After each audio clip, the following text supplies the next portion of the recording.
السلام علیکم ورحمۃ اللہ وبرکاتہ۔ اعوذ باللہ السمیع العلیم من الشیطان الرجیم من ہمزہ ونفخہ ونفثہ۔ بسم اللہ الرحمن الرحیم۔ اقترب للناس حسابهم وهم في غفلة معرضون ما يأتيهم من ذکر من ربهم محدث إلا استمعوه وهم يلعبون لاهية قلوبهم وأسروا النجوى الذين ظلموا هل هذا إلا بشر مثلكم أفتأتون السحر وأنتم تبصرون قال ربي يعلم القول في السماء والأرض وهو السميع العليم۔ لوگوں کے حساب کا وقت قریب آ پہنچا ہے جبکہ وہ ابھی بھی غفلت میں منہ موڑے ہوئے ہیں۔ جب بھی ان کے پاس ان کے رب کی طرف سے کوئی نصیحت آتی ہے تو اسے سن لیتے ہیں، مگر لہو و لعب میں پڑے رہتے ہیں، اس میں غور نہیں کرتے۔ ان کے دل اور باتوں میں منہمک اور مشغول ہیں، اور یہ ظالم خفیہ مشورے کرتے ہیں کہ کیا یہ تمہارے جیسا بشر نہیں ہے؟ پھر تم جانتے بوجھتے اس کے جادو میں کیوں پھنستے ہو؟ رسول نے کہا کہ آسمان اور زمین میں جو بات بھی ہو رہی ہو میرا رب اسے خوب جانتا ہے، کیونکہ وہ سب کچھ سننے والا اور جاننے والا ہے۔ محترم سامعین کرام، الحمدللہ بفضل اللہ بعون اللہ، سورہ طٰہٰ کی تفسیر اور اس کا ترجمہ ترتیب کے ساتھ الحمدللہ آپ کے سامنے مکمل طور پر پیش کیا گیا۔ 16 پارے ختم ہو چکے ہیں اور یہاں سے 17واں پارہ شروع ہو رہا ہے، اور سورۃ الانبیاء جو سورہ نمبر 21 ہے اب یہاں سے اس کا آغاز ہوتا ہے۔ انشاءاللہ سورۃ الانبیاء سے ترتیب کے ساتھ آیتیں آپ کے سامنے پڑھی جائیں گی، اس کا ترجمہ کیا جائے گا اور قرآن و حدیث سلف صالحین کے فہم کی روشنی میں اس کی تفسیر آپ کے سامنے بیان کی جائے گی۔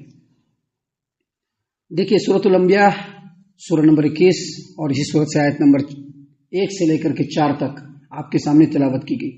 اللہ نے فرمایا اقترب للناس حسابهم وهم في غفلة معرضون، لوگوں کے حساب کا وقت قریب آ پہنچا ہے جبکہ وہ ابھی بھی غفلت میں منہ موڑے ہوئے پڑے ہیں۔ دیکھیے یہاں پر سب سے پہلے یہ سمجھنا چاہیے ہم لوگوں کو کہ ہمارا رب اپنے بندوں سے، ہم لوگوں سے کس قدر پیار کرتا ہے، کتنا محبت کرتا ہے۔ اللہ نے کیا فرمایا کہ لوگوں کے حساب کا وقت قریب آ گیا ہے، لیکن لوگ ابھی بھی غفلت میں پڑے ہوئے منہ موڑے ہوئے ہیں۔ یہ بالکل اسی طرح سے جیسے کسی کا بچہ کھیل رہا ہوتا ہے اور اس کے ایگزامینیشن کا وقت قریب ہوتا ہے، اس کو پڑھنا ہوتا ہے، اس کو ایگزام دینا ہوتا ہے، وہ ایگزام میں پاس کر کے ایک بڑے مقام کو حاصل کرنے والا ہوتا ہے، لیکن وہ بچہ کھیل میں پڑا رہتا ہے تو باپ کیا کہتا ہے؟ دیکھو اس کے پڑھنے کا وقت ہے، بھی ایگزام کا وقت قریب آ چکا ہے، لیکن بچہ دیکھو کھیل رہا ہے۔ یہ باپ کیوں کہتا ہے؟ محبت میں ہی کہتا ہے نا، کوئی دشمنی میں تو نہیں کہتا ہے۔ بچہ کھیل رہا ہوتا ہے، ادھر ادھر میں مشغول ہوتا ہے، تو باپ کیا بولتا ہے؟ دیکھو یہ اس کے پڑھنے کا وقت ہے، ایگزام قریب آ چکا ہے، لیکن دیکھو کھیل رہا ہے۔ یہ محبت میں کہتا ہے باپ۔ بالکل اسی طرح سے اللہ تبارک و تعالیٰ بھی اپنے بندوں کو بالکل محبت اور پیار بھرے انداز میں اپنے بندوں کو اللہ تبارک و تعالیٰ متنبہ فرما رہے ہیں کہ اقترب للناس حسابهم، لوگوں کے حساب کا وقت قریب آ چکا ہے، لیکن لوگ ابھی بھی غفلت میں منہ موڑے ہوئے پڑے ہوئے ہیں، غفلت میں پڑے ہوئے ہیں اور اللہ کی باتوں سے منہ موڑے ہوئے ہیں۔ سامعین کرام، یہ بات جو کہی جا رہی ہے اصل میں مشرکین مکہ کو، لیکن یہ ہرگز نہ سمجھیے کہ مشرکین مکہ کو کہا گیا ہے۔ مشرکین مکہ کے ساتھ ساتھ ہر آدمی کے لیے یہ بات ہے، اور خاص طور سے وہ آدمی جو اپنے آپ کو مسلمان کہتے ہوئے بھی دنیا داری میں منہمک ہے، مشغول ہے، اللہ تبارک و تعالیٰ کی اطاعت و فرما برداری سے دور ہے، ایسے لوگوں کے لیے یہ بات خصوصیت کے ساتھ اللہ نے فرمایا ہے۔ اللہ نے فرمایا اقترب للناس حسابهم، لوگوں کے حساب کا وقت قریب آ چکا ہے، وهم فی غفلۃ، اور وہ غفلت میں پڑے ہوئے، معرضون، منہ موڑے ہوئے ہیں۔ اس جملے کا 2 مطلب ہے۔ اقترب للناس حسابهم، لوگوں کے حساب کا وقت قریب آ گیا۔ کیا مطلب یہ کہ جب نبی کریم صلی اللہ علیہ وسلم کو نبی بنا کر کے اس روئے زمین پر بھیجا گیا تو نبی صلی اللہ علیہ وسلم نبی آخر الزماں کی بعثت کا جو وقت ہے وہ اس بات کی علامت ہے کہ اب یہ جو زمین ہے، اس زمین میں آدم کے اولاد کا جو دور چل رہا ہے یہ بالکل آخری دور چل رہا ہے۔ ابھی 1450 سال بیت گیا، 1440 سال بیت چکا ہے نبی صلی اللہ علیہ وسلم کو آئے ہوئے. گویا ہم لوگ قیامت کے بالکل قریب ہیں. اللہ کے رسول صلی اللہ علیہ وسلم نے ایک مرتبہ فرمایا، صحیح البخاری کتاب الرقاق، باب قول النبی صلی اللہ علیہ وسلم بعثت انا والساعۃ کہاتین. نبی کریم صلی اللہ علیہ وسلم نے اپنی یہ شہادت والی انگلی اور بیچ والی انگلی دونوں کی طرف اشارہ کر کے ایسے اشارہ کر کے کہا، بعثت انا والساعۃ کہاتین. یہ دو انگلیاں جیسے ہیں ویسے ہی میں ہوں اور قیامت ہے. یہ دو انگلیاں جیسے ہیں ویسے ہی میں ہوں اور قیامت ہے. اب اس کا بھی دو مطلب ہے. اس کا دو مطلب کیسے ہے؟ نبی کریم صلی اللہ علیہ وسلم کے اس حدیث کے بارے میں اہل علم نے کہا ہے کہ نبی صلی اللہ علیہ وسلم کا یہ کہنا کہ یہ دونوں انگلیاں اور مجھ میں اور قیامت میں کوئی فرق نہیں ہے، اس کا ایک مطلب یہ ہے کہ یہ جو انگلی ہے شہادت والی انگلی، یہ جو شہادت والی انگلی ہے، یہ شہادت والی جو انگلی ہے یہ آدم علیہ السلام سے لے کر کے مجھ تک کا جو دور ہے وہ یہ ہے. یعنی آدم علیہ السلام کے زمانے سے لے کے یہ جو میرا زمانہ ہے یہ انگلی ہے. اب یہاں سے جو بچا ہے اب یہ جو دوسری انگلی تھوڑی بڑی ہے نا، اتنا بڑا ہے، دیکھ رہے ہیں نا، یہ اتنا بڑا ہے. یہ جو وقت ہے یہ مجھ سے لے کر کے قیامت تک کا وقت ہے. اب سوچ لیجئے کب کی بات ہے، یہ 1450 سال گزر چکے ہیں جب نبی صلی اللہ علیہ وسلم نے یہ بات کہا. اس کا مطلب یہ ہوا کہ اسی زمانے میں دنیا کا 5 حصہ گزر چکا تھا، اب یہ آخری حصہ تھا جو نبی کریم صلی اللہ علیہ وسلم نے بتلایا. اس کا ایک مطلب یہ ہے. اور دوسرا مطلب یہ ہے کہ نبی صلی اللہ علیہ وسلم نے اس طرح سے کر کے کہا کہ مجھ میں اور قیامت میں بالکل اسی طرح سے کوئی فرق نہیں ہے جیسے ان دونوں انگلیوں میں. یعنی ان دونوں انگلیوں کے بیچ میں کچھ بھی نہیں ہے، بالکل ویسے ہی میرے مبعوث ہونے میں اور قیامت کے درمیان میں کچھ بھی نہیں ہے. میں مبعوث ہوا ہوں، اب قیامت بالکل قریب آ چکا ہے. سوچ لیجئے کہ ہم لوگ کس مقام پر کھڑے ہوئے ہیں اور اللہ تبارک و تعالیٰ نے ہمارے لیے کس قدر باریکی کے ساتھ نصیحت فرمائی ہے. تو اللہ تبارک و تعالیٰ کا یہ فرمانا کہ اقترب للناس حسابہم، لوگوں کے حساب کا وقت قریب آ چکا ہے، اس کا ایک مطلب تو یہ ہے کہ نبی کریم صلی اللہ علیہ وسلم کی نبوت ہی اس بات کی علامت ہے کہ اب قیامت بالکل قریب ہے. اور دوسرا مطلب یہ ہے کہ یہ مطلب ہر دور کے انسان کے لیے ہے، کیونکہ انسان کے موت کا کچھ ٹھکانہ ہے. کب کس کی موت آئے گی کوئی ٹھکانہ ہے. ہم کب مر جائیں گے، چھوٹا بچہ کب مر جائے گا، کسی کو کچھ بھی پتہ نہیں ہے. یہ نوجوان آدمی ہے، یہ کب مرے گا کسی کا کوئی ٹھکانہ نہیں ہے. گویا نبی کریم صلی اللہ علیہ وسلم پر جو یہ آیت کریمہ نازل ہوئی، اس میں اللہ تبارک و تعالیٰ نے تمام انسانوں کو بتلایا کہ دیکھو قیامت بالکل قریب ہے، جیسے ہی مرو گے قیامت قائم ہو جائے گی. کیونکہ انسان کے مرتے ہی اس کا حساب، اس کی جزا، اس کا سزا سارا اللہ تبارک و تعالیٰ شروع فرما دیتا ہے. جیسے ہی مرتا ہے سوال ہونا شروع ہو جاتا ہے نا، تمہارا دین کیا ہے، تمہارا نبی کون ہے، تمہارا رب کون ہے، سوال ہوگا نا. اور سوال میں اگر صحیح آنسر نہیں دیا تو جہنم کا جلوہ وہیں پر ملنے لگے گا، اور اگر صحیح آنسر دے دیا تو جنت کا جلوہ وہیں پر ملنے لگے گا. تو اس کا مطلب یہ ہوا کہ جیسے ہی انسان مرتا ہے اس کی قیامت قائم ہو جاتی ہے. اسی لیے اللہ تبارک و تعالیٰ نے یہاں پر فرمایا کہ موت کا کوئی ٹھکانہ نہیں، اور انسان کے موت کا، ان کے حساب کتاب کا وقت قریب آ چکا ہے، لیکن ابھی بھی وہ غفلت میں پڑے ہوئے ہیں. اس بات کے اوپر نبی کریم صلی اللہ علیہ وسلم کی ایک حدیث ہے جس کو نبی کریم صلی اللہ علیہ وسلم کی اس حدیث کو مشکات المصابیح میں روایت کیا گیا ہے کتاب الفتن کے اندر، کہ نبی کریم صلی اللہ علیہ وسلم نے فرمایا کہ انسان جیسے ہی مرتا ہے، مرتے ہی اس کی قیامت کا دور شروع ہو جاتا ہے. لہذا اللہ نے یہاں پر انسانوں کو سمجھاتے ہوئے کہا کہ لوگوں کے حساب کا وقت قریب آ چکا ہے، لیکن ابھی بھی وہ غفلت میں پڑے ہوئے ہیں، منہ موڑے ہوئے ہیں. اللہ کی بات آ رہی ہے، اللہ کے رسول صلی اللہ علیہ وسلم کی بات آ رہی ہے، قیامت کی تیاریوں کی بات آ رہی ہے. اپنے آپ کو موت کے بعد کیسے سیکیور کرنا ہے، سروائیو کرنا ہے، اس کے بارے میں اللہ تبارک و تعالیٰ کھول کر کے بیان کر رہا ہے. لیکن سارے کے سارے انسان غفلت میں پڑے ہوئے ہیں. سامعین کرام، اس کے بعد اللہ تبارک و تعالیٰ نے آگے فرمایا ما یأتیہم من ذکر من ربہم محدث الا استمعوہ وہم یلعبون.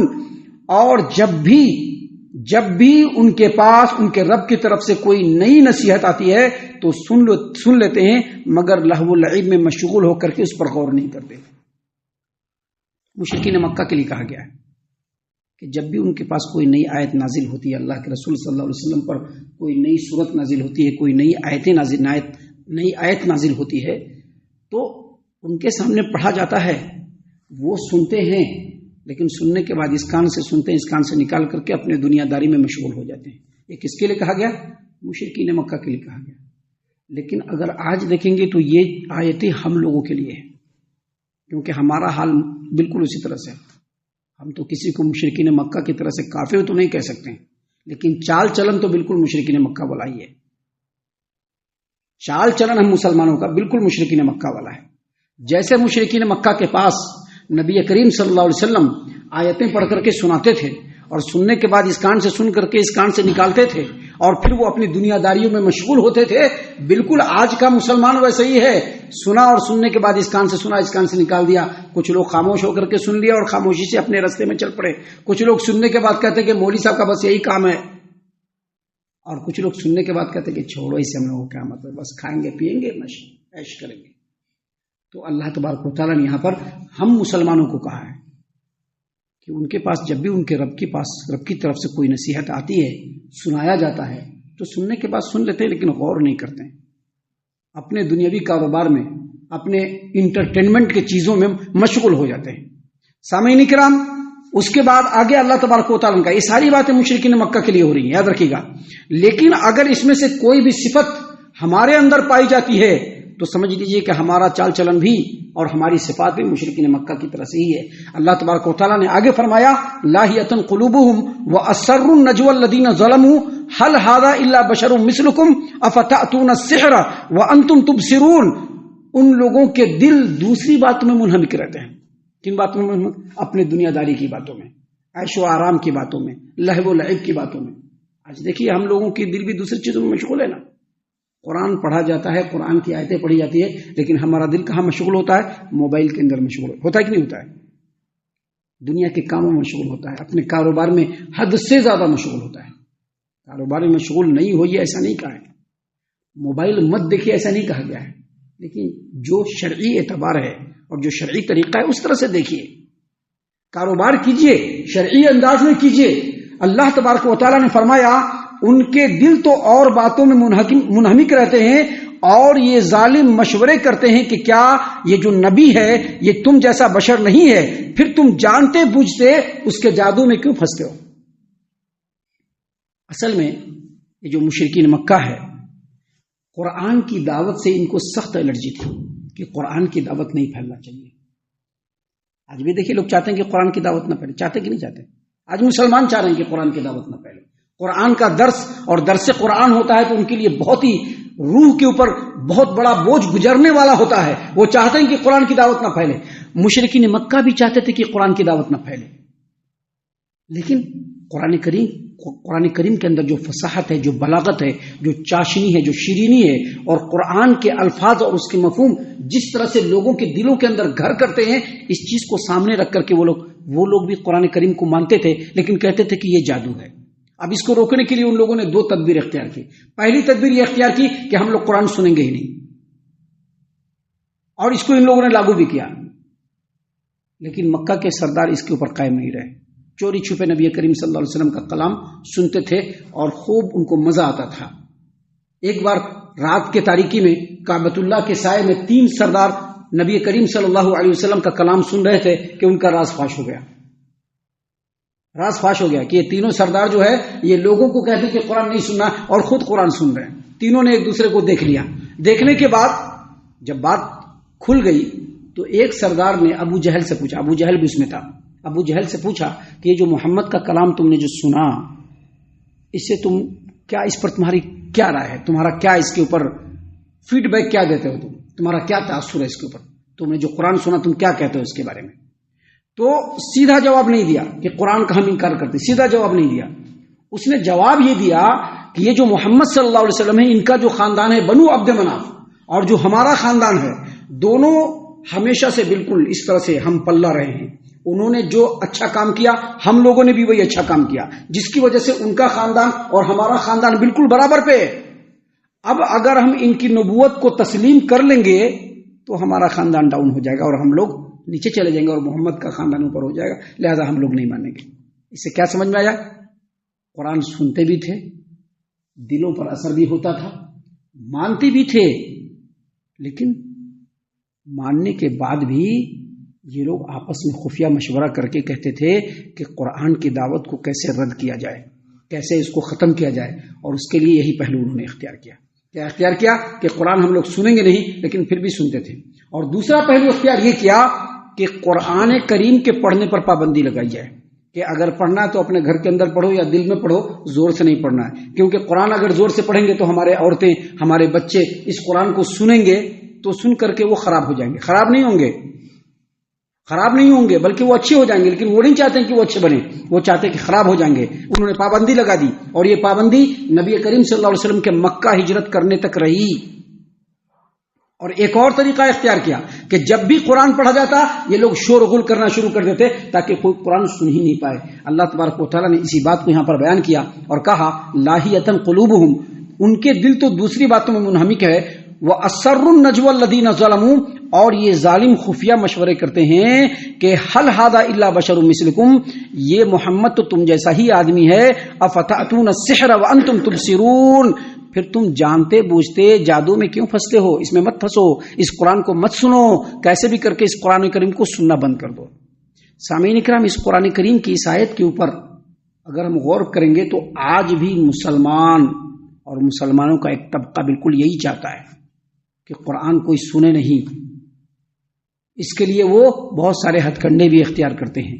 آپ اپنے علاقوں کے اندر، آپ اپنے ملکوں کے اندر، آپ اپنے شہروں کے اندر، گاؤں کے اندر آپ دیکھیں گے اس طرح کے لوگوں کو جو کسی بھی طرح سے کر کے لوگوں کو قرآن کریم کی دعوت سے روکنے کی کوشش کرتے ہیں. لیکن اللہ تبارک و تعالیٰ نے آگے فرما دیا ہے، اس کو بھی سن لیجئے. اللہ نے فرمایا قال ربی یعلم القول فی السماء والارض وهو السمیع العلیم. رسول نے کہا، جب ان لوگوں نے خفیہ مشورہ کیا کہ قرآن کی دعوت کو روکنا ہے اور اس کے لیے ان لوگوں نے تدبیریں کی، تو رسول نے کہا کہ آسمان اور زمین میں جو بات بھی ہو رہی ہو، آسمان اور زمین میں جو بات بھی ہو رہی ہو، میرا رب اس بات کو خوب خوب جانتا ہے. آسمان اور زمین میں جو بات بھی ہو رہی ہو، میرا رب ان باتوں کو خوب خوب جانتا ہے، اور وہ خوب سننے والا اور خوب جاننے والا ہے. کیا مطلب؟ اس کا مطلب یہ کہ یہ جو کفار و مشرکین ہیں جو چھپ کے مشورہ کر رہے ہیں کہ قرآن کی دعوت کو کیسے روکنا ہے، قرآن تو رب نے نازل کیا ہے اور وہ ہر مشورے کو آپ کے سن رہا ہے، ہر سازش کو سن رہا ہے، ہر خفیہ باتوں کو سن رہا ہے. اس کا دوسرا مطلب کیا ہوا؟ چاہے کوئی کچھ بھی کر لے، چاہے کوئی کچھ بھی کر لے، یہ قرآن کی دعوت پھیل کے رہے گی.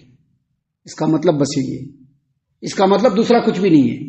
چاہے کوئی کچھ بھی کر لے اس دنیا میں، فرعون کا باپ بھی آ جائے، کچھ بھی کر لے، اس قرآن کی دعوت کو پھیلنے سے وہ روک نہیں سکتا. کیوں؟ کیونکہ یہ رب کا کلام ہے. یہ کس کا کلام ہے؟ رب کا کلام ہے. اور یہ دنیا کس کی ہے؟ رب کی ہے.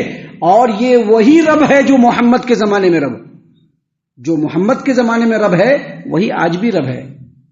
آج کوئی قرآن کو لے کر کے کتنی بھی سازشیں کر لے اور چاہے کہ قرآن کی دعوت لوگوں تک نہیں پہنچ پائے گی، جو قرآن کی دعوت کو پہنچانے والے ہیں ان کو اڈگ رہنا ہے، ان کو اڈگ رہنا ہے، ان کو اپنے مقصد پہ عمل کرتے رہنا ہے. قرآن کی دعوت کو لوگوں کے کانوں تک پہنچانے کا ذمہ کس کا ہے؟ ہمارے رب کا ہے، کیونکہ وہ ہر چیز کو جاننے والا ہے. سامعین اکرام، ابھی آگے اور بھی بہت ساری باتیں ہیں جو اللہ تبارک و تعالیٰ نے ہماری نصیحت کے لیے بیان فرمائی ہے. ہم اللہ سے دعا کرتے ہیں کہ اللہ تعالیٰ ہم تمام کو ان باتوں کے اوپر خوب خوب غور و فکر اور تدبر کرنے کے ساتھ ساتھ ان باتوں کے اوپر عمل کرنے کی بھی توفیق عنایت فرمائے. آمین. اللہ تعالیٰ ہم تمام کو صحیح معنوں میں پکا سچا مومن مسلمان بنائے. اللہ اور اس کے رسول صلی اللہ علیہ وسلم کی اطاعت و فرما برداری کرنے والا بنائے. صحابہ کرام رضی اللہ عنہم کے طریقے پر چلنے والا بنائے. جنت الفردوس میں جگہ عطا فرمائے. اے اللہ ہم تمام کو جہنم سے پناہ دے. اے رب العالمین ہم تمام کو جہنم سے پناہ دے. اے مالک الملک ہم تمام کو جہنم سے پناہ دے. آمین یا رب العالمین. وما علینا الا البلاغ المبین. تبارك الذي نزل الفرقان على عبده ليكون للعالمين نذيرا.